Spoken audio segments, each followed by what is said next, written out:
মই অৰ্থনীতি বিজ্ঞানৰ দ্বিতীয় খণ্ড অৰ্থনৈতিক উন্নয়ন এই পাঠটোৰ বিষয়ে আজি আলোচনা কৰিম। এতিয়া পাঠটো আলোচনা কৰিবলৈ যাওঁতে মই পাঠটোৰ সাৰাংশ বুজাবলৈ চেষ্টা কৰাৰ লগতে ইয়াৰ আদৰ্শনীয় প্ৰশ্নসমূহো আলোচনা কৰি যাম।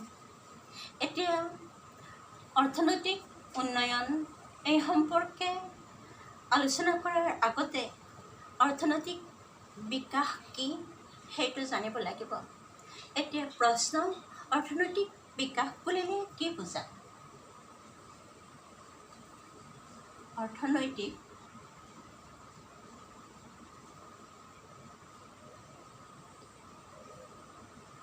বিকাশ বুলিলে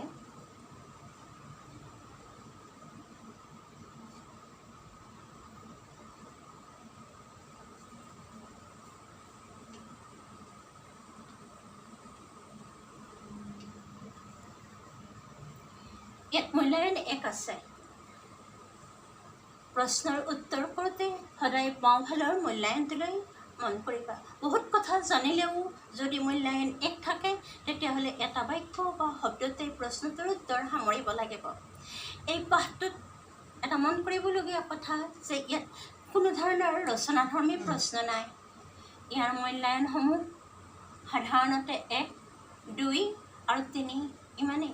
গতিকে সৰ্বোচ্চ 3 নম্বৰৰ কাৰণেই এই পাঠটোৰ উত্তৰসমূহ প্ৰস্তুত কৰিবা। এতিয়া আহিছোঁ অৰ্থনৈতিক বিকাশ বুলিলে কি বুজায়? উত্তৰটো এনেধৰণে: দেশ এখনৰ জাতীয় আয় আৰু জনমূৰি আয় বৃদ্ধি হোৱাকে অৰ্থনৈতিক বিকাশ বুলি ধৰা হয়। এতিয়া ইয়াত আকৌ দুটা কথা সোমাই গ'ল। জাতীয় আয় আৰু জনমূৰি আয় কি? এতিয়া আহিছোঁ জাতীয় আয়।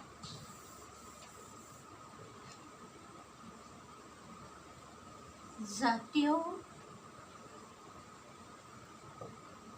আয় কি? মূল্যায়ন এক। এতিয়া উত্তৰটো এনেধৰণে: এটা বিত্তীয় বছৰত দেশ এখনত উৎপাদিত সৰ্বমুঠ সা-সামগ্ৰীৰ মুদ্ৰাগত মূল্যই হ'ল দেশখনৰ জাতীয় আয়। এইখিনিতে এতিয়া বিত্তীয় বছৰ বুলিলে কি বুজা? এতিয়া বিত্তীয় বছৰ হ'ল 1 এপ্ৰিলৰ পৰা পৰৱৰ্তী 31 মাৰ্চলৈ। এই সময়ছোৱাক এটা বিত্তীয় বছৰ হিচাপে গণ্য কৰা হয়। এইখিনিতে আনটো প্ৰশ্ন হৈছে জনমূৰি আয়। এতিয়া জনমূৰি আয় কি?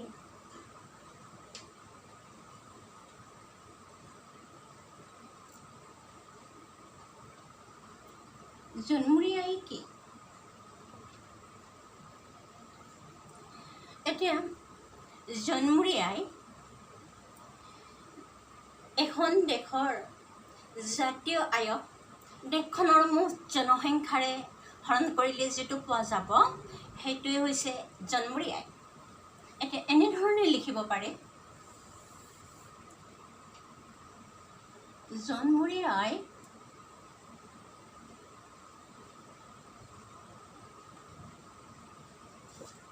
সমান দেশৰ জাতীয় আয়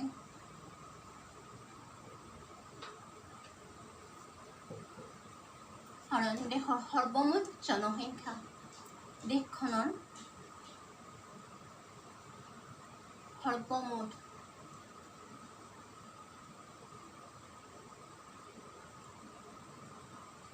জনসংখ্যা।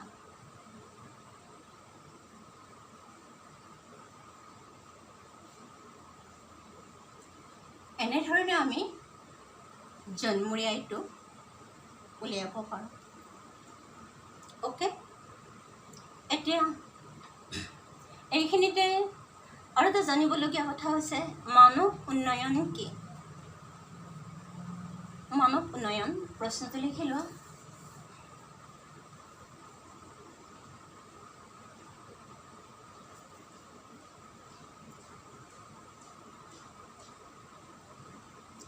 মানৱ উন্নয়ন কি? মূল্যায়ন 1 জনসাধাৰণৰ স্বাস্থ্য, শিক্ষা, জীৱন ধাৰণৰ মানদণ্ড, সামাজিক, ৰাজনৈতিক পৰিৱেশ আদিৰ উন্নয়নেই হ'ল মানৱ উন্নয়ন। গতিকে অৰ্থনৈতিক উন্নয়নৰ সূচক হিচাপে মানৱ উন্নয়ন আৰু দেশৰ ৰাষ্ট্ৰীয় আয়ক ধৰা হয়। জাতীয় আয় আৰু মানৱ উন্নয়ন এই দুটা কথাই হৈছে অৰ্থনৈতিক উন্নয়নৰ সূচক। অ'কে, আনহাতে 1990 চনত ৰাষ্ট্ৰসংঘই মানৱ উন্নয়নৰ আন তিনিটা সূচক এনেধৰণে দাঙি ধৰিছে।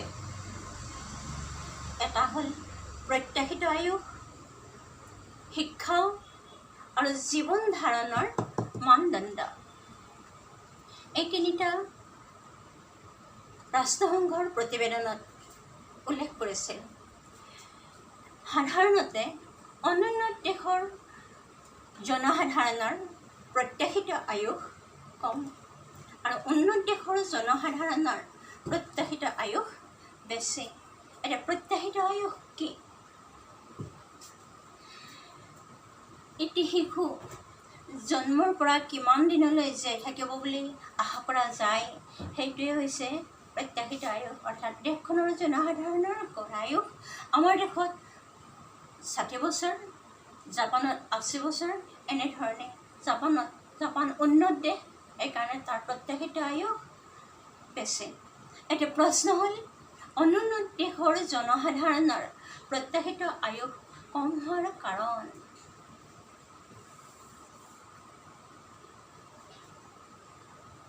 অনুন্নত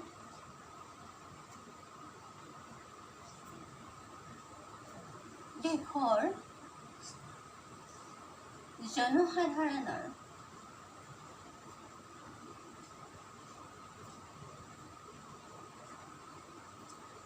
প্ৰত্যাশিত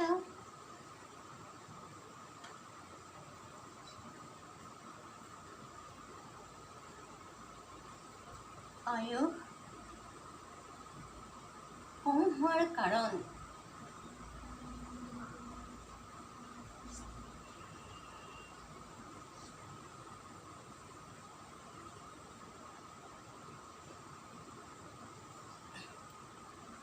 ইয়াত মূল্যায়ন 3 আছে।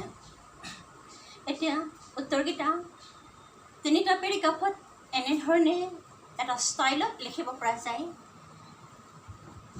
উন্নত দেশৰ জনসাধাৰণৰ প্ৰত্যাশিত আয়ুস কম হোৱাৰ 1 নম্বৰ কাৰণ পিছপৰা শিক্ষা ব্যৱস্থা, দ্বিতীয়তে অতিশয় দৰিদ্ৰতা, তৃতীয়তে প্ৰয়োজনীয় স্বাস্থ্যসেৱাৰ অভাৱ, চতুৰ্থতে জীৱন ধাৰণৰ মানদণ্ড নিম্ন হোৱাই হৈছে এনে দেশসমূহৰ প্ৰত্যাশিত আয়ুস কম হোৱাৰ কাৰণ।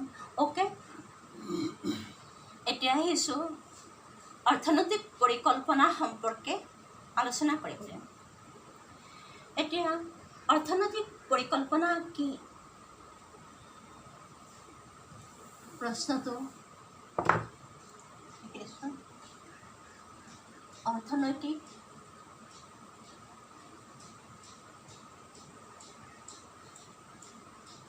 পৰিকল্পনা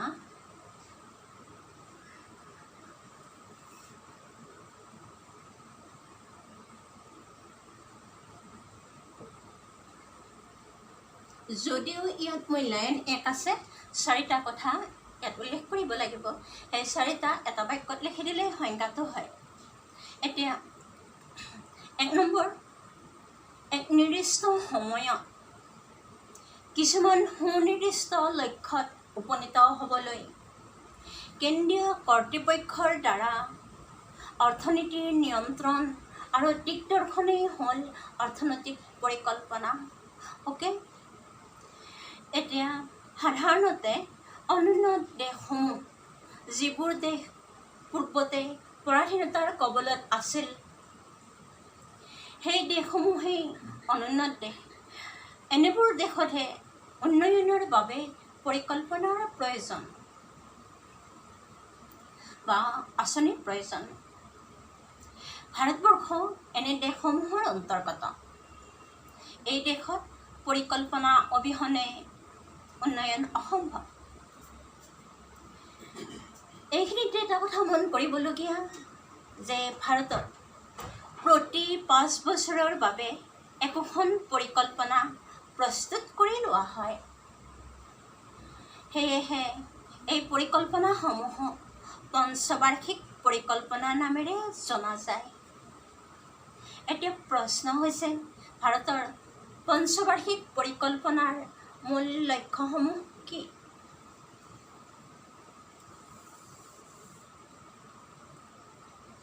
ভাৰতৰ পঞ্চবাৰ্ষিক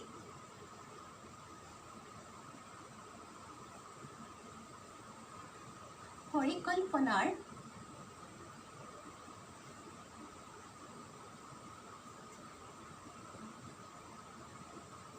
মূল লক্ষ্যসমূহ কি? মূল্যায়ন 3। এতিয়া পাঠত এই প্ৰশ্নটোৰ উত্তৰো বহুত দীঘলীয়াকৈ আছে।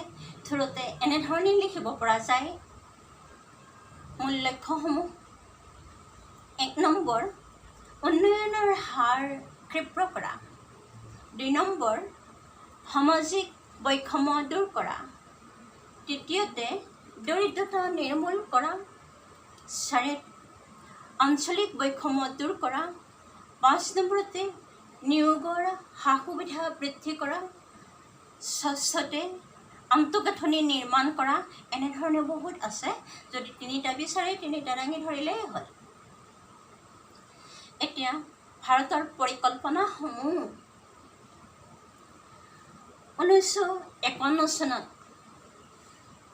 ভাৰতত পোনপ্ৰথমে পৰিকল্পনা আৰম্ভ কৰা হৈছিল। বৰ্তমানলৈকে 12খন পৰিকল্পনাৰ কাম শেষ হৈছে আৰু ত্ৰয়োদশ পৰিকল্পনা চলি আছে। এইখিনিতে প্ৰশ্ন হয় যে বৰ্তমান কিমান সংখ্যক পৰিকল্পনাৰ কাম চলি আছে আৰু আৰম্ভ আৰু শেষ হোৱাৰ চন দুটা। উত্তৰটো বৰ্তমান ত্ৰয়োদশ পৰিকল্পনাৰ কাম চলি আছে। এই পৰিকল্পনাখন 1917 চনৰ 1 এপ্ৰিলৰ পৰা 1922 চনৰ 31 মাৰ্চত শেষ হ'ব। অ'কে, এতিয়া মন কৰিবা এই পৰিকল্পনাসমূহ এটা বছৰৰ 1 এপ্ৰিলত আৰম্ভ হয়। পৰৱৰ্তী 5 বছৰৰ অন্তৰ 31 মাৰ্চত পৰিকল্পনাসমূহৰ কাম শেষ হয়। ভাৰতত এতিয়ালৈকে 7খন এবছৰীয়া পৰিকল্পনা বিশেষ কাৰণত প্ৰস্তুত কৰা হৈছিল। এই পৰিকল্পনাসমূহ পৰিকল্পনা আয়োগে প্ৰস্তুত কৰে। এতিয়া আহিছোঁ পৰিকল্পনা আয়োগ সম্পৰ্কে। এতিয়া পূৰ্বতে এই আঁচনিসমূহ পৰিকল্পনা আয়োগে প্ৰস্তুত কৰিছিল যদিও 1914 চনত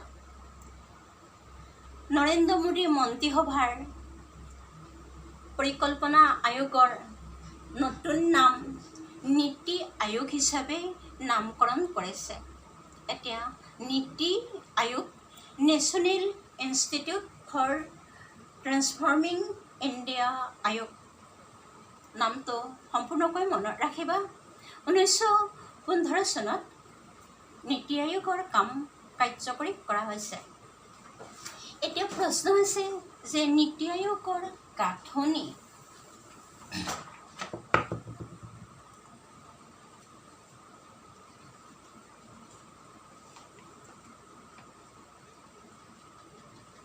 নীতি আয়োগৰ গাঁথনিটো দাঙি ধৰা মূল্যায়ন 3 আছে। এতিয়া গাঁথনি এনেধৰণৰ। ইয়াত অধ্যক্ষ ভাৰতৰ প্ৰধানমন্ত্ৰী, উপাধ্যক্ষ প্ৰধানমন্ত্ৰীৰ দ্বাৰা নিযুক্ত অৰ্থনীতি বিষয়ত ব্যুৎপত্তি থকা এগৰাকী ব্যক্তি, সদস্য পূৰ্ণকালীন 3জন, অংশকালীন 2জন, পদেন সদস্য 4জন আৰু ৰাজ্যসমূহৰ মুখ্যমন্ত্ৰী আৰু কেন্দ্ৰীয় শাসিত অঞ্চলসমূহৰ উপৰাজ্যপালসকল এই আয়োগত অন্তৰ্ভুক্ত। এতিয়া প্ৰশ্ন হ'ল আন এটা, নীতি আয়োগৰ আঁচনিসমূহ কোনে অনুমোদন জনায়? প্ৰশ্নটো লিখি থৈছোঁ। এই প্ৰশ্নটো কিতাপত নাই যদিও পৰীক্ষাত পোৱা যায়।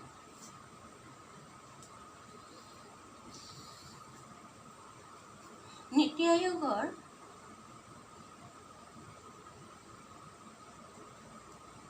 আঁচনিসমূহ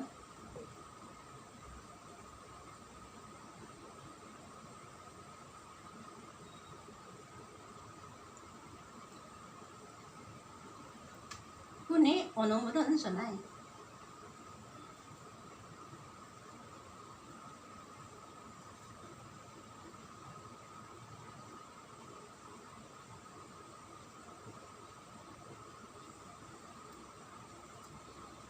এই আঁচনিসমূহক অনুমোদন জনাবৰ কাৰণে নীতি আয়োগৰ ওপৰত এখন পৰিষদ আছে। শীৰ্ষস্থানীয় এই পৰিষদখন হ'ল ৰাষ্ট্ৰীয় উন্নয়ন পৰিষদ। পাঠত নাই, আকৌ মন কৰিবা। নীতি আয়োগৰ শীৰ্ষত থকা এই পৰিষদখনৰ নাম ৰাষ্ট্ৰীয় উন্নয়ন পৰিষদ। ভাৰতৰ ৰাষ্ট্ৰপতি, প্ৰত্যেক ৰাজ্যৰ মুখ্যমন্ত্ৰীসকল এই পৰিষদৰ অন্তৰ্ভুক্ত। অ'কে, এতিয়া ভাৰতৰ অৰ্থনৈতিক পৰিকল্পনা দুটা ভাগত ভাগ কৰা হৈছে। এটা হৈছে 1951-52 চনৰ পৰা 1990-91 চনলৈকে, এইটো প্ৰথম ভাগ। আৰু দ্বিতীয় খণ্ডটো হৈছে 1990-91 চনৰ পৰা বৰ্তমানলৈ। এতিয়া প্ৰশ্ন হ'ল পৰিকল্পনাৰ প্ৰথম খণ্ডৰ ব্যাখ্যা। পাঠত এই ভাগ দুটা বিতংকৈ দেখুওৱা নাই যদিও বিতংকৈ জানিব লাগিব। এতিয়া পৰিকল্পনাৰ প্ৰথম খণ্ডৰ ব্যাখ্যা।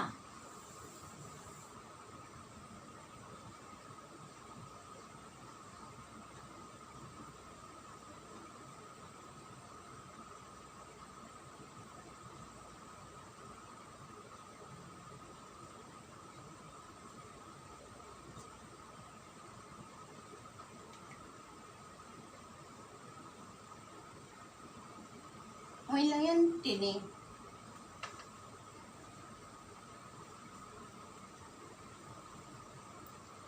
এতিয়া এনেধৰণে লিখিব লাগিব এই প্ৰশ্নটো। পাঠত বহুত দীঘলীয়াকৈ আৰু খেলি মেলিকৈ আছে, উত্তৰটো তেনেকৈ পৰিপাটিকৈ সজোৱা অলপ জটিল, সেইকাৰণে মই লিখি দিছোঁ পইণ্টকেইটা। 1 নম্বৰ, কাল মানে পিৰিয়ড। প্ৰথম খণ্ড কেতিয়াৰ পৰা কেতিয়ালৈকে ধৰা হৈছে, এইখিনি কাল বুলি কোৱা হৈছে নে? বাক্যটোত লিখিব লাগিব 1951-52 চনৰ পৰা 90-91 চনলৈ, এইখিনি হৈছে পিৰিয়ড। এই বাক্যটো পৰিকল্পনাৰ প্ৰথম খণ্ড 1951-52 চনৰ পৰা 1990-91 চনলৈকে ধৰা হয়। এইটো প্ৰথম পেৰেকা। এতিয়া দ্বিতীয় পেৰেকা, ৰাজহুৱা খণ্ডৰ গুৰুত্ব এই পৰিকল্পনাত আছিল সৰ্বাধিক। এইটো 3 নম্বৰ পইণ্ট, ৰাজহুৱা খণ্ডৰ গুৰুত্ব।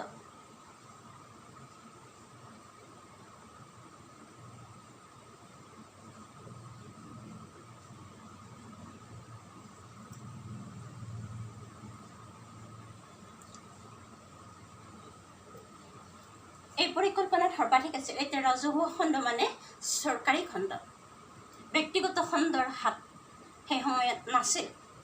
তৃতীয়তে লিখিব লাগিব লক্ষ্যসমূহ, পৰিকল্পনাৰ লক্ষ্য।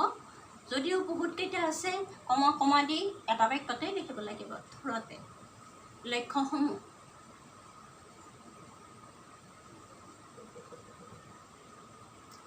চতুৰ্থতে বিফলতাৰ কাৰণ। এই পৰিকল্পনা সফল হোৱা নাছিল, গতিকে বিফলতাৰ কাৰণ কেইবাটাও আছে যদিও এটা বাক্যত কমা দি এটা বাক্যত থোৰতে লিখিব লাগিব। বিফলতাৰ কাৰণসমূহ এনেধৰণে। এতিয়া আহিছোঁ অৰ্থনৈতিক পৰিকল্পনাৰ প্ৰথম খণ্ড বিফল হোৱাৰ কাৰণ। ইয়াত আমি যদি বিফলতাৰ কাৰণ বুলি পেলাই প্ৰথম খণ্ডত ব্যাখ্যাত দাঙি ধৰিলোঁ, গতিকে অৰ্থনৈতিক পৰিকল্পনা প্ৰথম খণ্ডত বিফল হৈছিল, কিছুমান তাৰ বিশেষ কাৰণ আছে। এতিয়া পাঠত এই কাৰণসমূহ প্ৰশ্নটো লিখি দিছোঁ।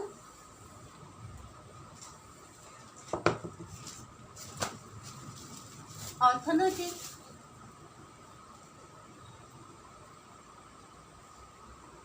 পৰিকল্পনা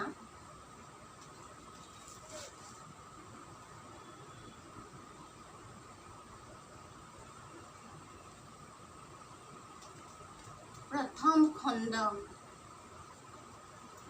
বিফল হোৱাৰ কাৰণ।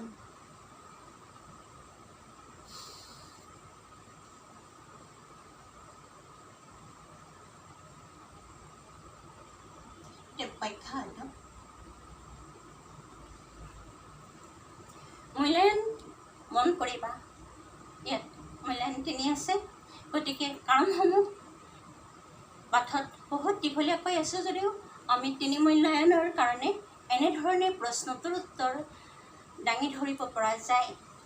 1 নম্বৰ, দুবাৰকৈ হোৱা সীমান্ত যুদ্ধ। ভাৰতত সেই সময়ত 2খন সীমান্ত যুদ্ধই পৰিকল্পনাসমূহৰ উন্নয়নত ব্যাঘাত জন্মাইছিল। এখন হ'ল 1962 চনৰ চীন ভাৰতৰ যুদ্ধ আৰু আনখন 1965 চনত সংঘটিত হোৱা ভাৰত পাকিস্তানৰ যুদ্ধ। দ্বিতীয় পেৰিকাপ সময়ে সময়ে দেখা দিয়া অনাবৃষ্টি আদি প্ৰাকৃতিক দুৰ্যোগ। তৃতীয়তে ৰাজনৈতিক দৃশ্যপটৰ পৰিৱৰ্তন আদিৰ বাবেই অৰ্থনৈতিক পৰিকল্পনাৰ প্ৰথম খণ্ড বিফল হৈছিল। অ'কে, এতিয়া পৰিকল্পনাৰ প্ৰথম খণ্ডত সূচনা হোৱা সেউজ বিপ্লৱৰ বিষয়ে। অৰ্থনৈতিক পৰিকল্পনাৰ প্ৰথম খণ্ডত সেউজ বিপ্লৱৰ সূচনা কৰাৰ চেষ্টা কৰা হৈছিল। এতিয়া প্ৰশ্ন হৈছে সেউজ বিপ্লৱ কি? প্ৰশ্নটি এনেধৰণে, পৰিকল্পনাৰ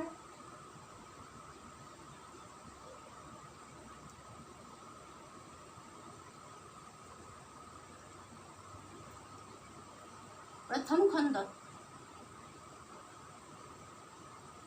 সূচনা হোৱা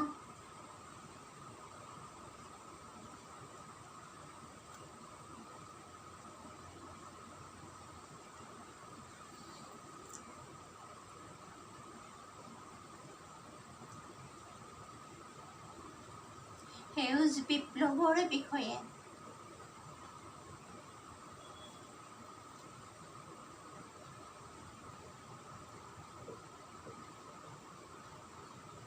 চমুকৈ লিখা। এতিয়া সেউজ বিপ্লৱৰ বিষয়ে 3 নম্বৰীয়া প্ৰশ্ন এটাৰ উত্তৰ কৰিবলৈ যোৱাৰ আগতে জানিব লাগিব সেউজ বিপ্লৱ কি। এতিয়া প্ৰশ্ন এনেধৰণে, সেউজ বিপ্লৱ সংজ্ঞাটো এনেধৰণে দাঙি ধৰিব পাৰি। কৃষি খণ্ডত আধুনিকীকৰণৰ জৰিয়তে উন্নয়নৰ ব্যৱস্থা কৰাই হৈছে সেউজ বিপ্লৱ। এতিয়া এই প্ৰশ্নটোৰ উত্তৰ 3 মূল্যায়নৰ কাৰণে এনেধৰণে প্ৰস্তুত কৰিব পৰা যায়। ইয়াত কেৱল পৰিকল্পনাৰ প্ৰথম খণ্ডত সূচনা হোৱা সেই সেউজ বিপ্লৱটোৰ কথাহে লিখিব দিছে, গতিকে বহুত কথা লিখাৰ প্ৰয়োজন নাই। এতিয়া এনেধৰণে উত্তৰটো দাঙি ধৰিব পাৰি। 1 নম্বৰ, 60ৰ দশকৰ আঁচনি অনুসৰি ভাৰতত সেউজ বিপ্লৱৰ সূচনা কৰা হৈছিল। দ্বিতীয়তে, ইয়াৰ উদ্দেশ্য আছিল আধুনিক প্ৰযুক্তিৰ দ্বাৰা কৃষিখণ্ডৰ উৎপাদন বৃদ্ধি কৰা। তৃতীয়তে, এই বিপ্লৱৰ প্ৰভাৱ পাঞ্জাৱ, হাৰিয়ানা আৰু উৎপাদিত শস্য, ধান আৰু ঘেঁহুৰ মাজতেই সীমাবদ্ধ থাকিল। সেয়েহে সেউজ বিপ্লৱে বিশেষ কৃতকাৰ্যতা লাভ কৰিব নোৱাৰিলে। অ'কে,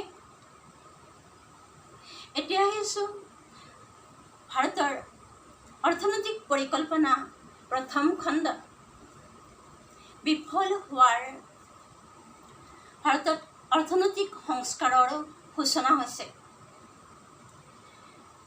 অৰ্থনৈতিক সংস্কাৰৰ জৰিয়তে পৰৱৰ্তী পৰিকল্পনাৰ আঁচনিসমূহ প্ৰস্তুত কৰা হৈছে। এতিয়া প্ৰশ্ন হ'ল, পৰিকল্পনাৰ কালছোৱাত অৰ্থনৈতিক সংস্কাৰৰ গুৰুত্ব ব্যাখ্যা কৰা।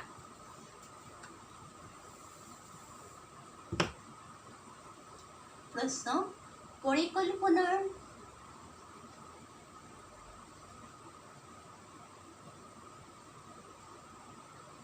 কালছোৱাত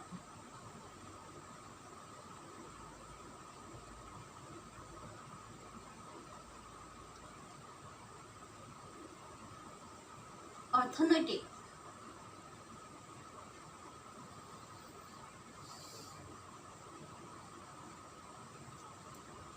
সংস্কাৰৰ গুৰুত্ব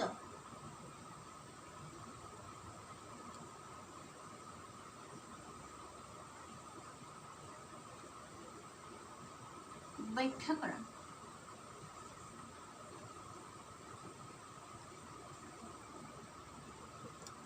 ইয়াতেও মূল্যায়ন 3 আছে। এতিয়া অৰ্থনৈতিক সংস্কাৰৰ গুৰুত্ব এনেধৰণে উত্তৰটো দাঙি ধৰিব পাৰি। কিতাপত বহুত কথা আছে, কিন্তু মূল্যায়নটোলৈ মন কৰি এনেধৰণে প্ৰশ্নটো সজোৱা উচিত হ'ব। 1 নম্বৰ, পৰিকল্পনাৰ প্ৰথম খণ্ডত ভাৰতীয় অৰ্থনীতিয়ে বিশেষ অগ্ৰগতি লাভ কৰিব পৰা নাছিল। সেয়েহে চৰকাৰী আয়ৰ তুলনাত ব্যয়ৰ পৰিমাণ বৃদ্ধি হৈছিল আৰু দেশত বৃহৎ বিত্তীয় ঘাটিয়ে দেখা দিছিল। দ্বিতীয়তে, সেয়েহে ৰাষ্ট্ৰসংঘৰ বিশ্ব বেংকৰ পৰামৰ্শক্ৰমে ভাৰতত 1991 চনত অৰ্থনৈতিক সংস্কাৰৰ সূচনা কৰা হয়। তৃতীয়তে, এই সংস্কাৰ মতে অৰ্থনীতিক উদাৰীকৰণ, ব্যক্তিগতকৰণ আৰু গোলকীকৰণৰ সূচনা কৰা হয়। চতুৰ্থতে, ইয়াৰ বাবে অৰ্থনীতিয়ে কেইবাটাও দিশত সুফল লাভ কৰিবলৈ সক্ষম হয়। অ'কে, এতিয়া অৰ্থনীতি সংস্কাৰৰ লগে লগে ভাৰতৰ অৰ্থনীতিয়ে বৃহৎ অগ্ৰগতি লাভ কৰিলে যদিও এই সংস্কাৰে অৰ্থনীতিলৈ কিছু সমস্যা ননা নহয়। এতিয়া প্ৰশ্ন হ'ল, অৰ্থনৈতিক সংস্কাৰৰ ফলত সৃষ্টি হোৱা কুফলসমূহ বা সমস্যাসমূহ। আচ্ছা, এইখিনিতে সমস্যা আলোচনা কৰাৰ আগতে সুফলকেইটা আলোচনা কৰাটো ভাল হ'ব। এতিয়া অৰ্থনৈতিক সংস্কাৰৰ সুফল, ভাৰতৰ কেইটামান সুফলো পোৱা যায়। অৰ্থনৈতিক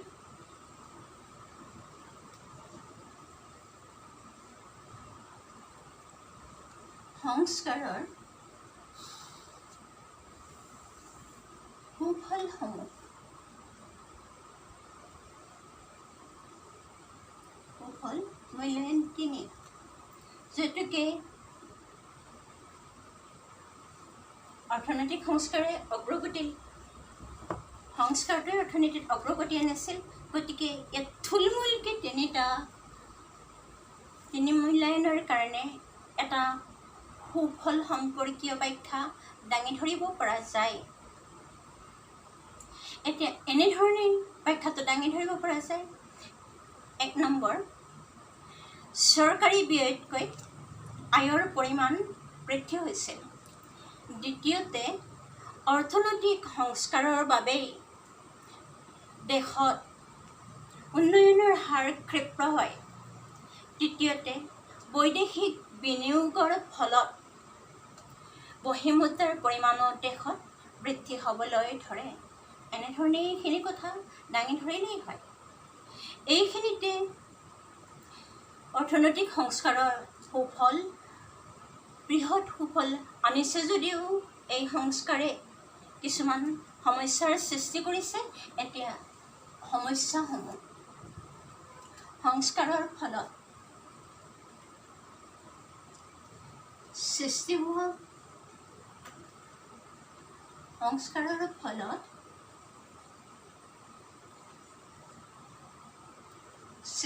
সমস্যাসমূহ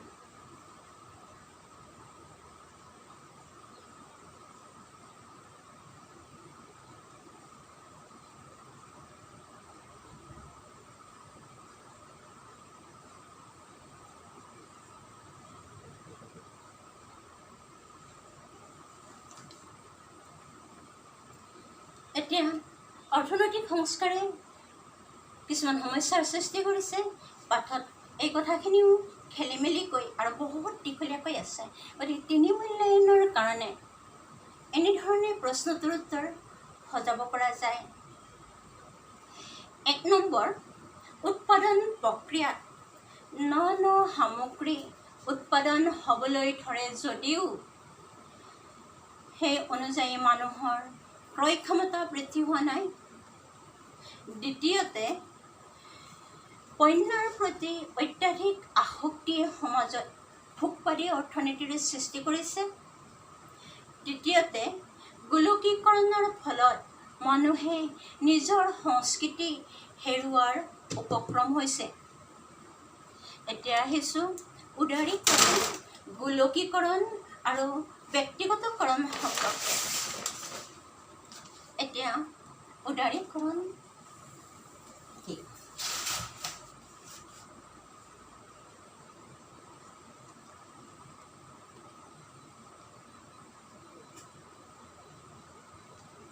উদাৰীকৰণ সম্পৰ্কে কি নহয় চমু ব্যাখ্যা সম্পৰ্কে চমুকৈ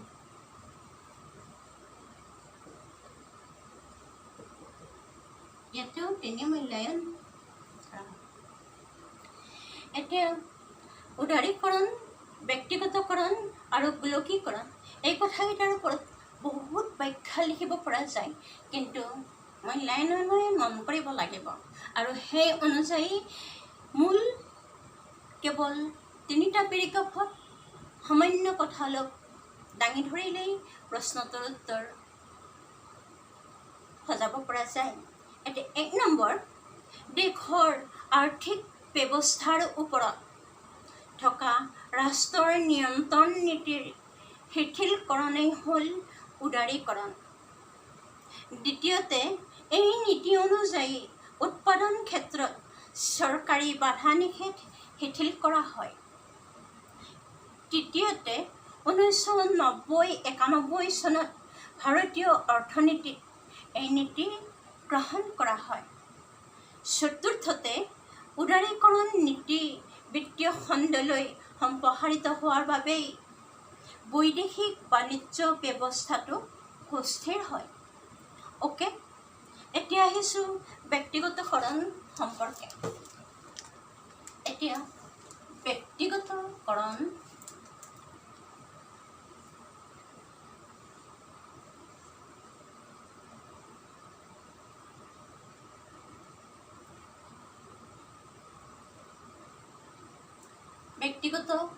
সম্পৰ্কে চমুকৈ মূল্যায়নলৈ মন কৰি উত্তৰটো এনেধৰণেই সজাব পাৰি।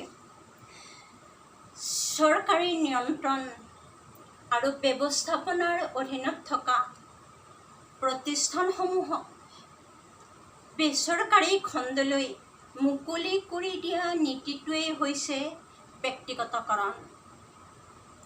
দ্বিতীয়তে 1991 চনত উদাৰীকৰণ নীতিৰ লগতে ব্যক্তিগতকৰণ নীতিও ভাৰতীয় অৰ্থনীতিত প্ৰয়োগ কৰা হয়। তৃতীয়তে ভাৰতত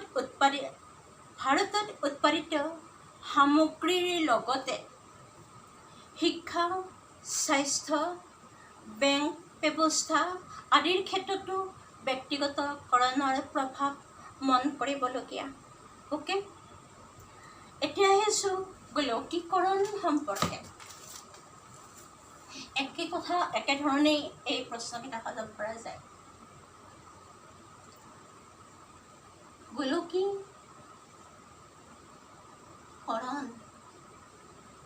সম্পৰ্কে চমুকৈ এতিয়া একেদৰে 3 নম্বৰৰ কাৰণে বহুত কথা লিখিব পাৰি যদিও কেৱল 3টা পেৰেগ্ৰাফত এইখিনিক আদৰ্শনীয় উত্তৰ হিচাপে এইখিনি কথা দাঙি ধৰিলেই হ'ল।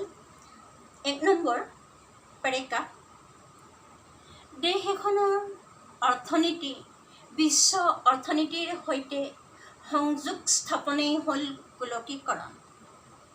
আকৌ শুনিবা, দেশ এখনৰ অৰ্থনীতি বিশ্ব অৰ্থনীতিৰ সৈতে সংযোগ স্থাপনেই হ'ল গোলকীকৰণ।